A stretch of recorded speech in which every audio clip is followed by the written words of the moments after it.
नमस्कार।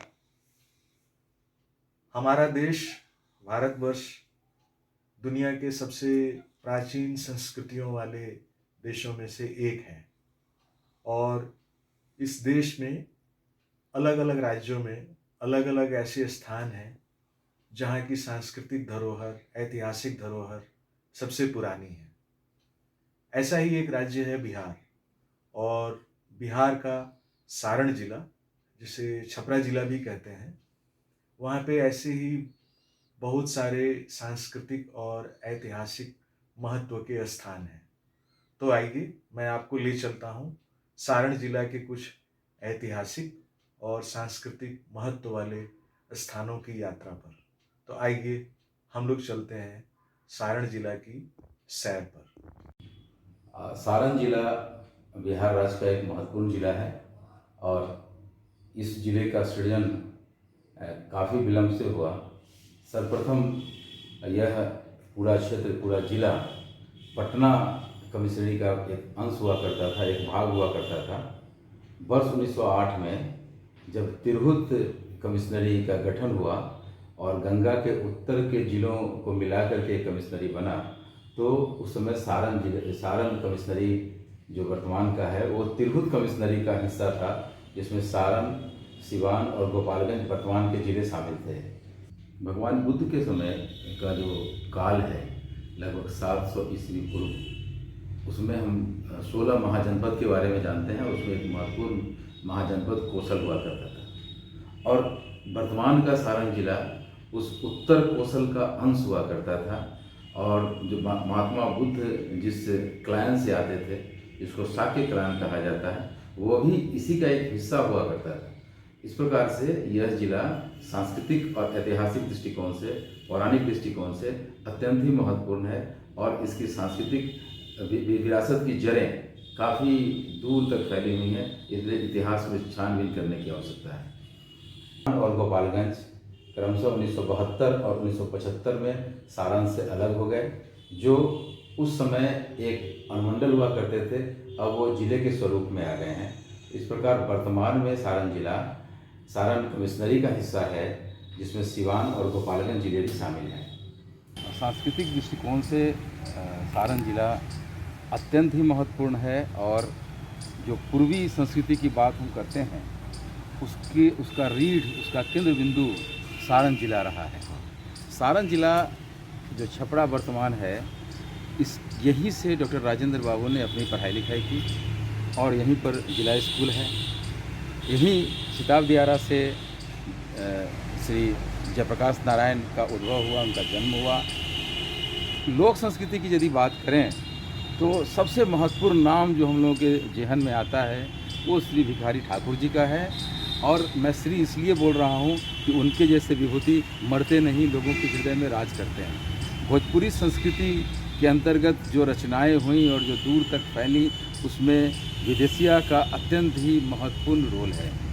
और जो पूर्वी क्षेत्र का विदेशिया धुन है, उस धुन की रचना भी सारण जिले के जलालपुर प्रखंड के कोपा के समीप के एक गांव से पंडित महेंद्र मिश्र ने किया था।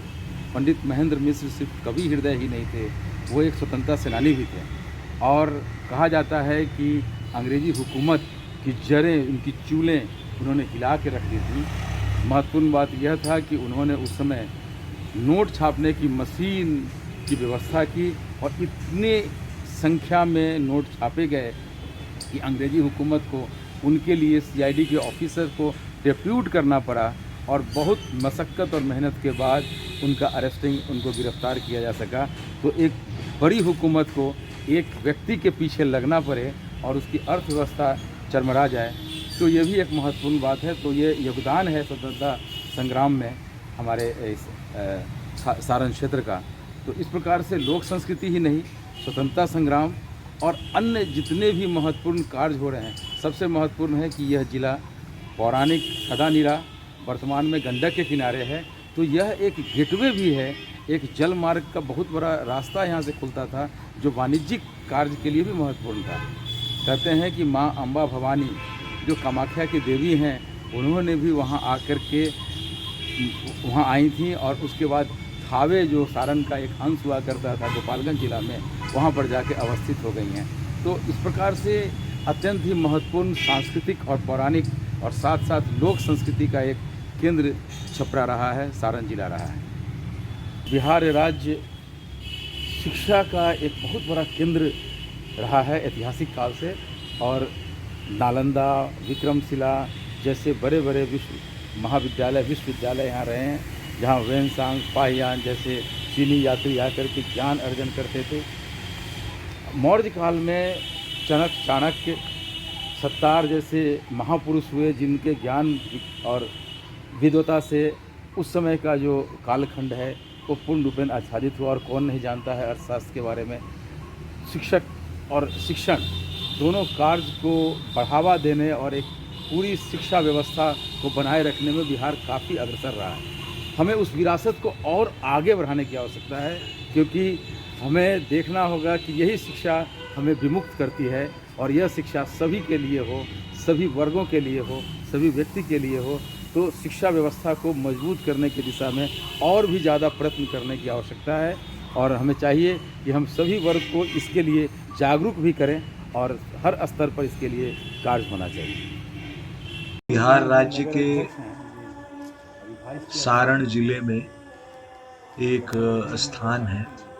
ऐसी मान्यता है कि इस जगह पर हनुमान जी की माता जी अंजनी माता का जन्म हुआ था, और यहीं पे रामायण काल में गौतम ऋषि का आश्रम भी था, जहाँ पर माता अहिल्या का उद्धार भगवान श्री राम ने किया था। और इसके साथ ही ये एक बहुत बड़ा बिजनेस का सेंटर भी रहा है, और भारत के सबसे पहले पंचायत जो ब्रिटिश राज में बने थे, उनमें से ये एक पंचायत भी रहा है। ब्रिटिश पीरियड में गंगा और उसके बाद सरयू नदी के माध्यम से काफ़ी सारा बिजनेस का सामान नदियों के द्वारा आया करता था, और उसके बाद से उत्तरी बिहार और नेपाल में इन सामानों को भेजा जाता था। तो इस जगह का काफ़ी ज़्यादा सांस्कृतिक, धार्मिक और ऐतिहासिक महत्व है। यहाँ के लोग धूमधाम से अपने उत्सवों को मनाते हैं, और आइए हम एक बार सैर करते हैं इस जगह की, और यहाँ के स्थानीय निवासियों से सुनते हैं इस जगह की मान्यता के बारे में, इसके ऐतिहासिक महत्व के बारे में, इसके पौराणिक महत्व के बारे में, और कुछ ज्ञान अर्जन करते हैं।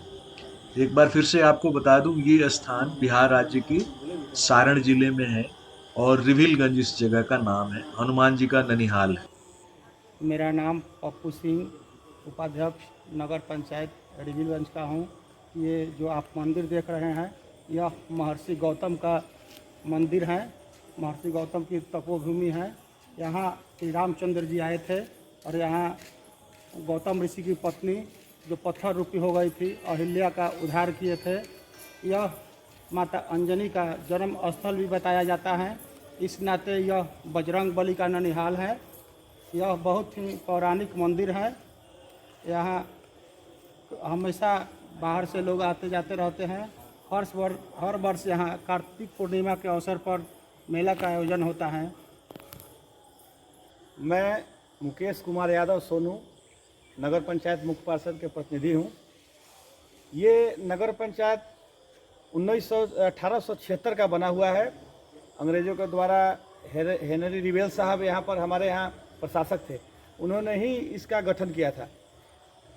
इसकी महत्ता इससे और ज़्यादा थी कि यहाँ पर व्यावसायिक केंद्र था। जहाज घाट बगल में है। जहाज घाट पर बड़ा बंदरगाह था। वहाँ पर बड़े बड़े दूर से व्यवसायी यहाँ अपना माल लेकर आते थे, और नेपाल, गोरखपुर और मोतिहारी सभी जगह यहाँ से व्यावसायिक सामान जाते थे, यहाँ से ठेला गाड़ी से लादकर। इस कारण इसकी बहुत ज़्यादा महत्ता थी। सबसे पुराना शहर है, और बिहार की सबसे पुरानी नगर पालिका है ये नगर पंचायत रिविलगंज। लेकिन सबसे ज़्यादा यहाँ पर कोई अगर मशहूर चीज़ हो तो ये गौतम बाबा, महर्षि गौतम बाबा की धरती है, मंदिर है। यहाँ पर उनका आश्रम था।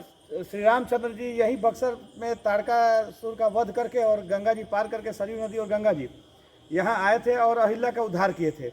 अंजनी जी का यहीं जन्म हुआ था। इस कारण महावीर जी का नैनीहाल भी यहाँ रविलगंज में है। यहाँ का विसर्जन खासकर हनुमान पूजा बहुत विधिवत तरीका से, देश में कहीं इस तरह का नहीं होता। 9 दिन का पूजा होता है बजरंगबली का, और विसर्जन यहाँ के जैसा कहीं नहीं होता है। लेकिन सरकार की उदासीनता के कारण यहाँ डेवलप नहीं हो सका। ये समस्या है यहाँ पर। जी जब भगवान चरण आए कार्तिक में जी जी सतु खैले बार मुरई सतुआ मुरैया सतुआ। अच्छा, रामचंद्र जी। हाँ जी जी तब से लोग नहाला धोवाला पूजा पाठ करेला। जी जी कार्तिक के महीना जी। में आके खाला जी यहाँ वो जा नाथ बाबा। नाथ होगा सिंगड़ी से का सब। हाँ ये तो जानले बनी सब। जी यहाँ तो सुनतन जी का मंदिर में से जी ये छोड़ी हाँ, मूर्ति चोरी हो गल जी। रोने जकना होएंगे सारा हमने कही जे कहीं सा अब न्यूज बनता है कि रउआ लोग का मने और ये है भगवान श्री राम की चरण पादुका। भगवान श्री राम की चरण चिन्ह के रूप में ये रखा हुआ है। तो श्री राम, लक्ष्मण और माता अहिल्या, इन लोगों की मूर्ति है वहाँ पे, जो पौराणिक कहानी को दर्शाता है। ये महर्षि विश्वामित्र ये राम लक्ष्मण के गुरु थे, और वही यहाँ पे राम लक्ष्मण को लेके आए थे, और माता अहिल्या का उद्धार हुआ। और ये माता अहिल्या अपने पति गौतम ऋषि और पुत्र सतानंद जी के साथ, सतानंद जी राजा जनक के राजपुरोहित भी थे। और ये हमारे हनुमान लला धैर्य, पराक्रम, वीरता और भक्ति के प्रति उनका ये ननिहाल है, और खूब मेला लगता है। और ये राम दरबार है, यहाँ पे भगवान श्री राम की भी पूजा की जाती है बहुत धूमधाम से, और काफ़ी बड़ा महत्व है इस स्थान का। हम सरकरिंगा कोठी के निवासी बानी। रुपेश कुमार शर्मा नाम है। जौन की बहुत पुराना ही मुकाबला के देखा तनी, जौन की में डच लोग रहत रहे। इस चीज़ सुनले बानी, बहुत पुराना मतलब बा। एकरा के अगर ये बनावे के चाहल जाते हैं वो ऐतिहासिक चीज़ बनी। ये सर डच के मरने के समय में इसे कब्रगाह के काम में लाया जाता था, जो कि उन लोगों के मृत्यु के समय में जो सीमेंट्री लगाया जाता है, जो कि देखिए ये आपके सामने रखा हुआ है, गिरा हुआ है। पीले मन के मिनिस्ट्री ऑफ चार्ल्स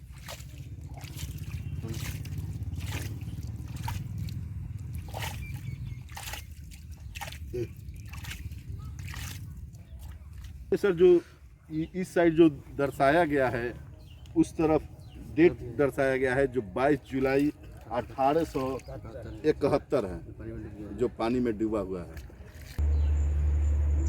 जैसा कि हम जानते हैं, बिहार राज्य के सारण जिले में अंग्रेजों का आधिपत्य था, लेकिन जो ऐतिहासिक तथ्य है हमारे सामने, उससे ये पता चलता है कि सारण जिले के इस खास जगह पे डच लोगों का शासन था, और शायद यह बिल्डिंग उन लोगों ने किसी नवाब से हासिल की थी, क्योंकि इसकी वास्तुकला इस्लामिक है, और डच लोगों को मृत्यु के बाद यहाँ दफन करते थे, और मकबरे के रूप में इस इमारत का इस्तेमाल होता था। ये आर्कियोलॉजिकल सर्वे ऑफ इंडिया के अंतर्गत है, और ये एक ऐतिहासिक धरोहर है।